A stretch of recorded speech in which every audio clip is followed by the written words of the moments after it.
Quş gelmir vəfasız çıxdı. Sizə nə oldu be qardaşlar? Hardasınız? Buna bax, kutqaları zırrayıb gətirmişik buna. Yer tapırıq vurmağa. Bax, tökmüşük yerlərə. Gəlin alın. Bax, buradan belə. Buna bax, hamısını vitrini göstərəcəm. Bax, vitrinə yerləşmiş, tökmüşük bax buralara. Buna bax. Yerlərlə bindi. Bax, yer tapırıq ki, bunu vuraq. Başımıza dönüm. Gəlirsiniz kurtka almağa. Fabrikli kurtkaları 22 manata, 25 manata. Ondan sonra gəl bura. Ən məşhurları göstərəcəm. Gəl bura.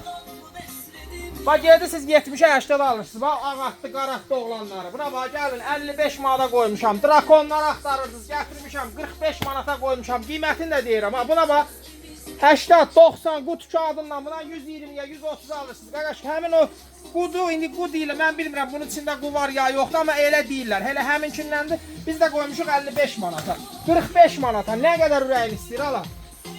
Buna bax, sümbüllü. 90'a alırdın, qardaş, gətirmişəm 55 manata qoymuşam. Yer tapmıram buram vitrinə. Buna rəngi, ağı, qarası, babı.